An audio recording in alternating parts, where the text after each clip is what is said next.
Have you ever walked into a room and sensed a presence that made you pause without understanding why? No flashy clothes, no loud voice, just someone being. And somehow that being shifted the entire energy of the space. That woman didn't demand attention. She simply embodied something deeper, something undeniable, something unforgettable.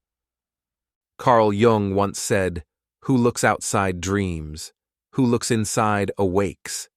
And in a world that shouts for validation through appearances, there are women who radiate a different kind of beauty, one rooted not in what is seen, but in what is felt. This video isn't about surface-level beauty tips. It's not about how to contour your face or pose for a better photo. No.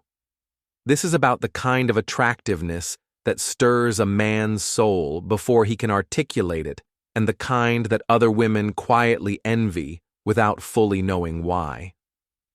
It's the kind of beauty that emerges when a woman is no longer performing for the gaze of others, but simply living in alignment with her essence. That, my friend, is magnetism. And it has little to do with perfection. Instead, it has everything to do with energy presence and the subconscious patterns that Carl Jung explored so deeply. What if I told you that this level of attractiveness, this subtle power might already be alive in you whether or not you believe it? In fact, many women who possess it are completely unaware. They think they're just being themselves. They dismiss compliments. They second-guess their worth. But behind the scenes, people notice. They feel it. They remember it. And the most fascinating part, it often shows up not when you try to impress, but when you stop trying altogether. In this video, we'll reveal 12 psychological signs that suggest you're far more attractive than you realize. These aren't gimmicks. These are real observable traits that emerge from authenticity, confidence, and self-awareness. Backed by Jungian psychology and real human behavior, each sign will help you connect with a truth you may have overlooked for far too long. So, if you've ever doubted your impact, if you've ever wondered why people look twice or why someone treats you differently without you knowing why, then don't go anywhere. What you're about to hear might change how you see yourself forever. Because this isn't about becoming someone else. It's about finally seeing the truth of who you already are. Take a deep breath. Hit the like button if you're ready to see beyond the mirror. Subscribe if you're ready to step into your inner light. Let's begin.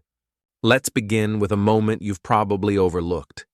You're speaking with a man maybe at work at a coffee shop during a casual social gathering.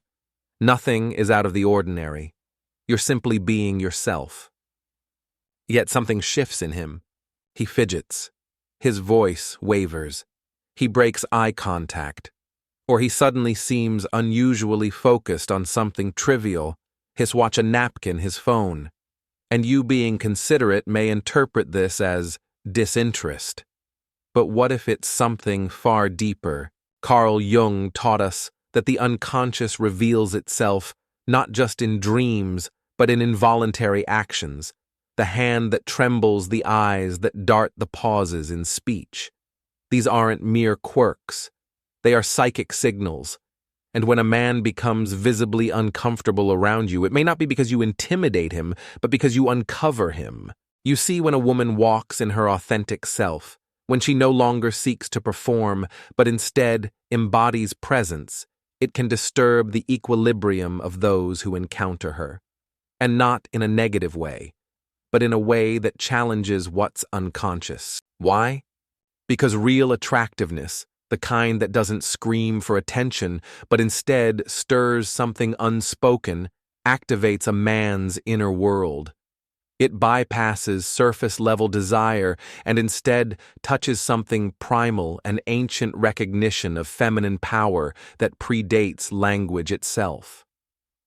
This is the kind of attraction that Jung might describe as archetypal. You become in that moment not just a woman, but a symbol, the anima, the mysterious feminine energy that draws him toward wholeness, yet also forces him to confront everything within himself that is unresolved. That's why his behavior seems off. He's not calculating it. He's reacting. His unconscious has already spoken before his conscious mind has caught up. And this is where you need to pause and realize something important. His discomfort is not a sign of your failure. It's often a sign of your depth. Most men are used to playing role, confident in control, charming. But when faced with a woman who is not looking to be rescued, who is rooted in her presence, those roles fall apart. And that collapse can feel like chaos to someone who hasn't yet integrated his own shadow, his fears, insecurities, and the parts of himself he avoids. So when you walk into a room and a man gets nervous, it's not because something's wrong with you. It's because something unconscious in him is awakening. Now here's the deeper truth. Most women dim their light when this happens.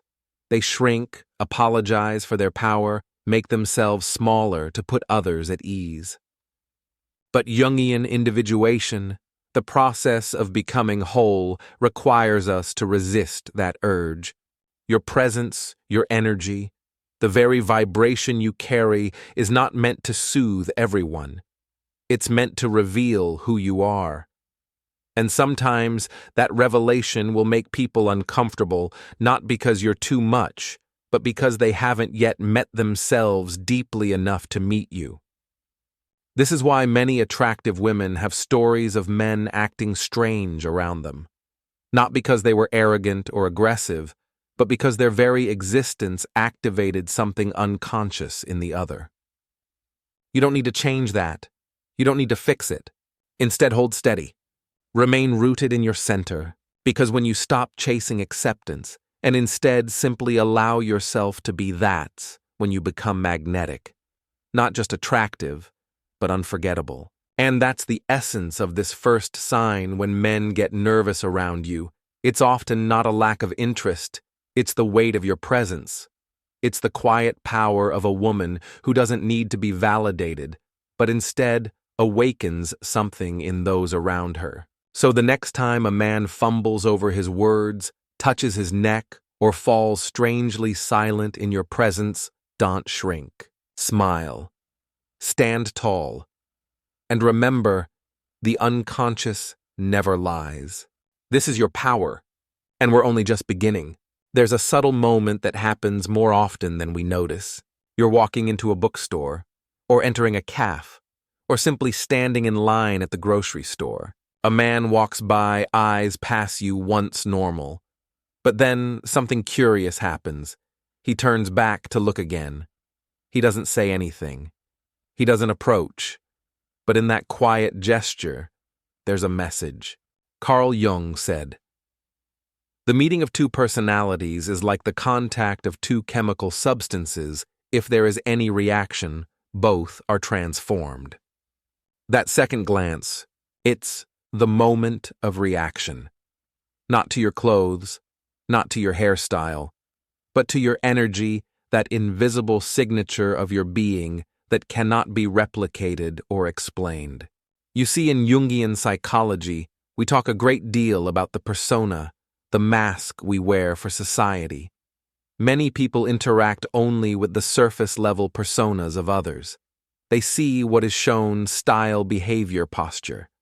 But once in a while, someone's energy slips past the persona and touches the psyche. That's when the double take happens. It's not about beauty, though beauty may be present. It's about something deeper, a vibration, a felt sense, an unspoken intuition that says, there's something more here. For many women, this moment goes unnoticed or is dismissed. We're taught to value direct compliments, overt attention, loud praise. But the unconscious doesn't always speak that way. Sometimes it whispers, and that whisper arrives in the form of a backward glance, a subtle turning of the head, as if the viewer is checking reality again. Did I just see what I think I saw? In that glance, you've left a psychic imprint. Your presence has made a ripple in their inner world, And here's what makes that so compelling: the more grounded you are in your own being, the less effort it takes to be noticed. Jung believed that when a person begins the process of individuation, the integration of shadow, the reclamation of the true self, their very aura begins to shift. They become magnetic, not by strategy, but by essence. You may not say a word. You may not even realize the impression you're making. But those second glances, they are a reflection of the unconscious resonance you carry. So why do these glances matter? Because they reveal something critical. Presence is more powerful than performance. Most of what we consider attractiveness today is based on performance, how well someone dresses, poses, plays the social game. But Jung invites us to look inward, to consider the power of presence, the felt experience of being in your body, connected to your truth, no longer acting from a need to be seen, but from a place of already knowing who you are. That kind of energy doesn't clamor for attention. It draws it, not loudly, not manipulatively, but magnetically. In fact, one of the paradoxes of deep feminine presence is that it often goes unclaimed by the woman herself. She's not aware of what she's emitting, because she's not performing. She's simply being. And that beingness, when unconsciously aligned, is what people feel. Men might glance. Women might stare. Strangers may look again, then pretend they didn't. Why? Because your energy doesn't just exist. It echoes. It leaves an impression. It lingers in the room after you've gone. The danger is in dismissing this. Many women conditioned by comparison and perfectionism brush these moments off. They say, "Oh, he was probably looking at something else," or "that doesn't mean anything." But what if it does? What if the very thing you're minimizing is the very signal of your power? What if those silent moments are the psyche's way of saying, "Here is someone who is not ordinary. Here is someone unforgettable." And here's your task: not to inflate your ego, not to become arrogant, but to start recognizing that your presence, just as it is, moves people. When you enter a space and people look back twice, it's not because you're seeking attention. It's because your soul is speaking without words. Let them look. Let them wonder. Let your presence remind them of something they haven't yet found in themselves. Because the world doesn't just need more beauty. It needs more presence. And when you begin to walk in yours, the glances will follow. Not because you're trying to be seen, but because you finally stopped hiding. Have you ever stood in front of a mirror and found flaws that no one else seems to notice? You brush off the compliments. You smile politely when someone calls you radiant, charming, magnetic, but deep down, you wonder if they're just being kind. And yet, it keeps happening. Again and again, people tell you there's something special about you, even when you don't feel it yourself. Carl Jung once wrote, "The privilege of a lifetime is to become who you truly are." But the journey to becoming is rarely clear, especially for a woman taught to doubt her own reflection. Let's explore this paradox. Why is it that the most captivating women are often the ones who can't see their own light? In Jungian psychology, there is a concept called the anima, the inner feminine image, that exists within all of us, regardless of gender. For women, this image is shaped not just by inner experience, but by outer influence, the media, cultural ideals, past relationships, childhood conditioning. Over time, we begin to internalize what we're told is attractive, acceptable, desirable. And here's the trap. When the internalized image doesn't match your authentic self, you begin to question your own worth. You start believing that because you don't look or act like the image sold to you by society, you must not be beautiful, that your value is conditional, that your presence is invisible. But Jung would argue otherwise. He believed that the unconscious is always working to bring us into wholeness. So when others compliment you, when they say things like, "You have something different," "There's something about you," or "I can't explain it, but am drawn to you," they are responding not to the mask you wear, but to the truth you carry beneath it. You may not see it, but they feel it. This is why compliments often feel disconnected from your inner experience, because they're speaking to the real you, not the version of yourself you've been taught to perform. And this dissonance, the gap between how you view yourself and how others experience you, is not a flaw. It's a sign that you've been looking at yourself through a fractured lens. Many women do. We are raised to notice our imperfections, to compare, to strive, to apologize for taking up space. So when someone sees you clearly, without agenda, without filter, it can be disorienting, almost uncomfortable. But discomfort is often the first step toward awakening. Let me be clear, this isn't about arrogance.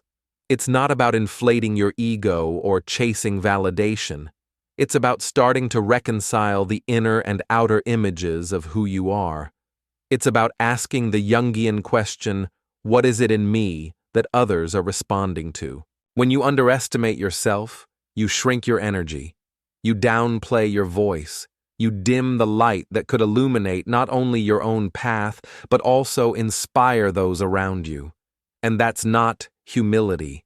That's conditioning. There is a difference.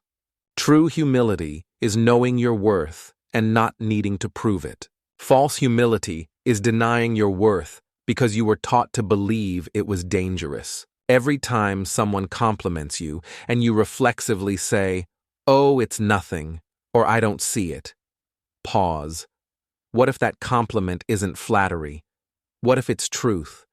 What if in that moment they are seeing something you've forgotten about yourself? This is the beginning of what Jung called integration, bringing the unconscious into consciousness. Not just intellectually, but emotionally, energetically. You begin to feel what it's like to be seen, and you begin to recognize that what makes you attractive is not perfection. It's presence. It's authenticity. It's the quiet power of being real in a world obsessed with the artificial. So here's the truth. You don't need to be the loudest in the room. You don't need to have the sharpest makeup or the trendiest style. You don't need to try so hard. You just need to stop hiding from yourself. When you begin to accept the possibility that you are already more than enough, your entire energy shifts. You walk differently. You speak with more ease. You stop seeking approval and start radiating confidence, not forced, but natural. And when that happens, the compliments won't confuse you. They'll confirm what you finally believe. That you are whole. That you are magnetic. That you are seen. Even when you're not looking. Have you ever wondered why certain people keep showing up in your life? Not with grand gestures or obvious interest, but through small, seemingly insignificant requests. Can you help me with this real quick? Do you know where I can find that? I was just passing by and thought I'd say hi. On the surface, it all seems casual, harmless, coincidental, but dig a little deeper, and you might realize they're not just asking for help, they're reaching for connection. Carl Jung taught that the unconscious mind influences our actions in ways we rarely understand. What seems random is often anything but. In truth, when someone seeks you out repeatedly, even for trivial things, they're acting from a place they themselves don't fully comprehend. And what's underneath the surface? Attraction. Not just romantic attraction, but energetic resonance. The kind that draws people towards something they sense, but can't name. You see, when a woman has integrated key parts of herself, when she carries presence, calm authenticity, people feel it.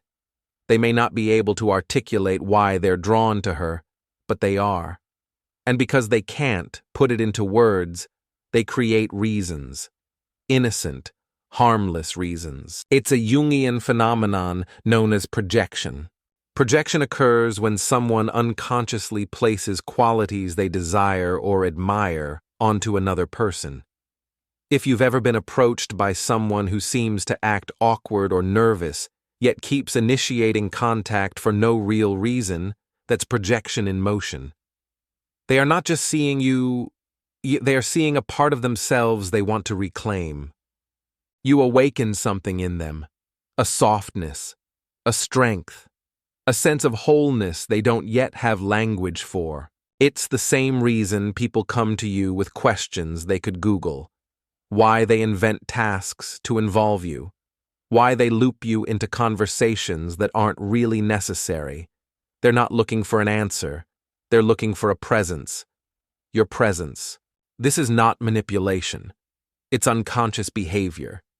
And in a world where we are constantly overstimulated and disconnected from ourselves, being near someone grounded and authentic becomes quietly addictive.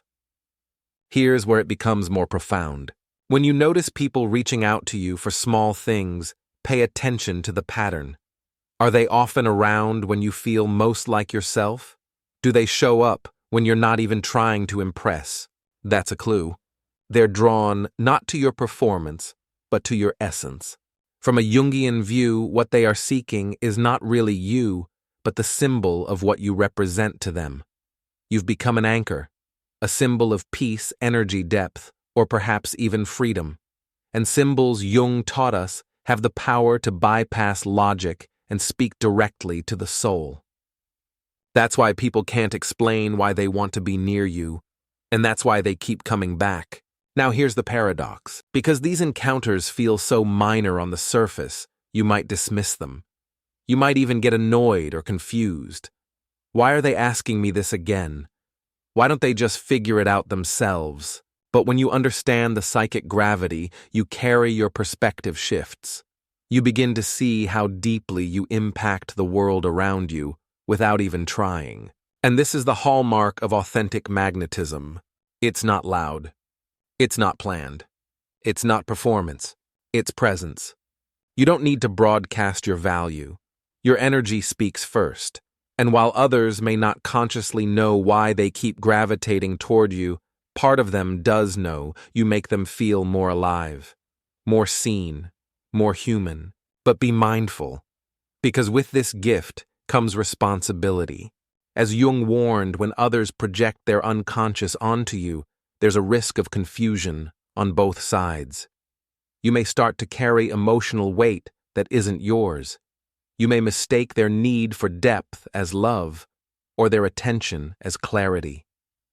So, what's the way through? Maintain boundaries without hardening.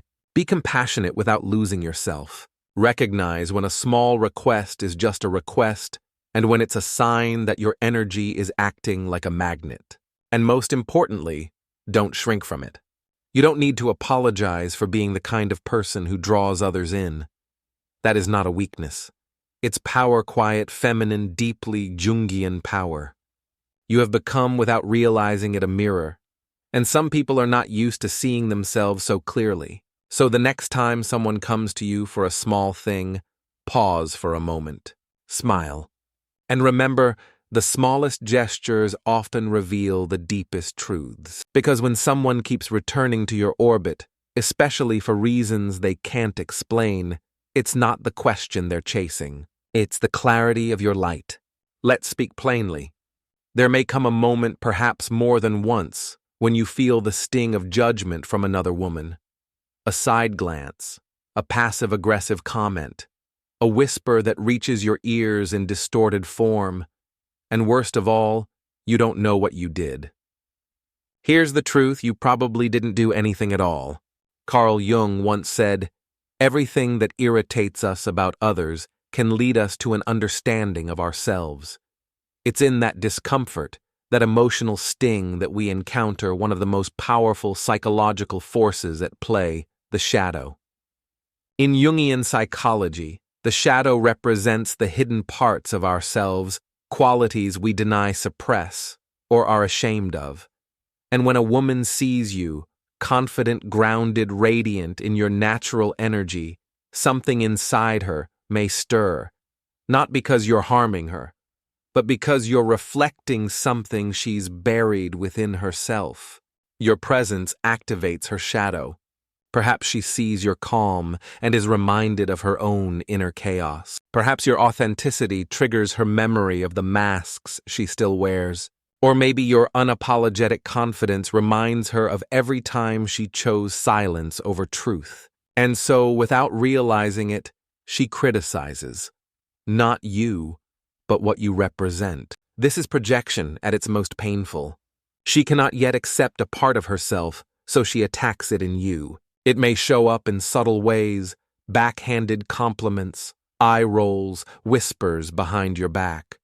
Or more overt actions, exclusion gossip, discrediting your ideas. If this has happened to you, especially when you were simply being yourself, not flaunting, not competing, not even trying, you've likely experienced the psychological weight of unconscious envy. But envy isn't about what you have. It's about who you are when someone else has forgotten how to be that version of themselves.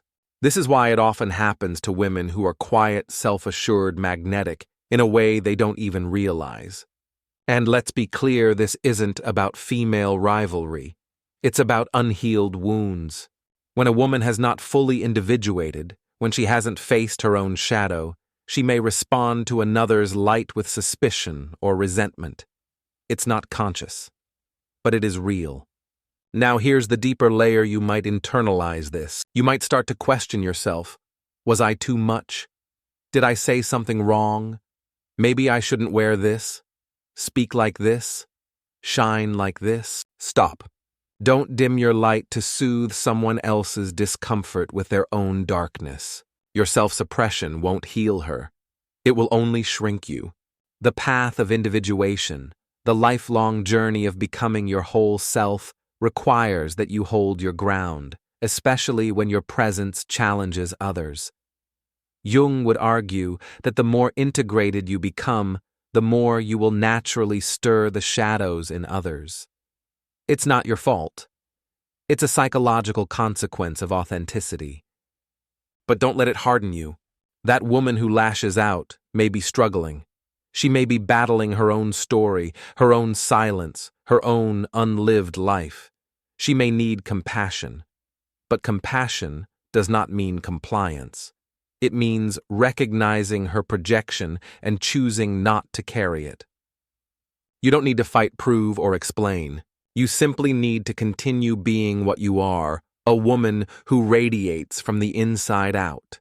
Because here's something powerful: for every woman who criticizes you out of shadow, there's another who is watching you in silence, quietly inspired. She sees your grace and remembers her own. She sees your confidence and starts to question her own self-doubt. You are not just a trigger. You are also a mirror of potential. And this is where transformation begins. So the next time criticism comes, unfounded, uninvited, unexpected, pause. Don't retaliate. Don't retreat. Just recognize it. This is a psychological echo, not a truth about who you are. And then return to yourself. Because when you choose to walk in your own light, especially when it casts shadows in others, you become more than magnetic. You become a symbol, not of perfection, but of possibility. So now perhaps you see more clearly your attractiveness isn't always something loud, declared, or even understood not by others, and not always by you. It often lives in silence, in the glances people think you don't notice, in the sudden awkwardness of someone trying to impress you, in the compliments you receive on the days you feel least put together, in the discomfort of others who haven't yet made peace with their own reflection. Carl Jung believed that the path to wholeness is not about perfection, but about integration of shadow and light, of inner knowing and outer presence. And the most captivating women are not those who fit a standard. They are those who have come home to themselves, fully, quietly, unshakably. The signs we've explored today, being underestimated, causing nervous energy, receiving random compliments, even drawing criticism, are not coincidences. They are reflections of your unconscious radiance, a radiance that speaks louder than appearances, louder than words. You are not too much. You are not invisible. You are simply carrying a frequency most people have forgotten how to recognize.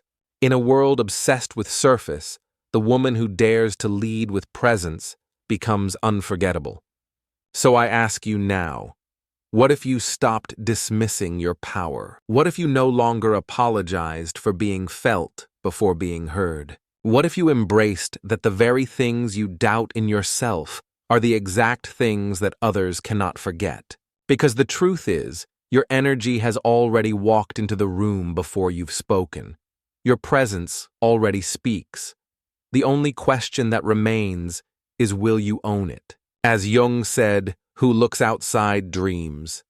Who looks inside awakens. You are not here by accident. You are awakening. And that is magnetic beyond measure. If even one part of this message spoke to you, if you saw yourself in these signs or felt a quiet yes rising within, don't keep that energy to yourself. Tell us in the comments, which of these signs have you experienced? Have you ever felt that unseen power others noticed before you did? Like this video if you're ready to stop underestimating your presence. Subscribe if you want more content that speaks not just to your image, but to your inner self, your wholeness, and your authentic power. Here we don't just talk about outer beauty. We explore the psychology of presence, the depth of feminine energy, and the power of self-realization. This journey is just beginning, and the woman you are becoming is already unforgettable.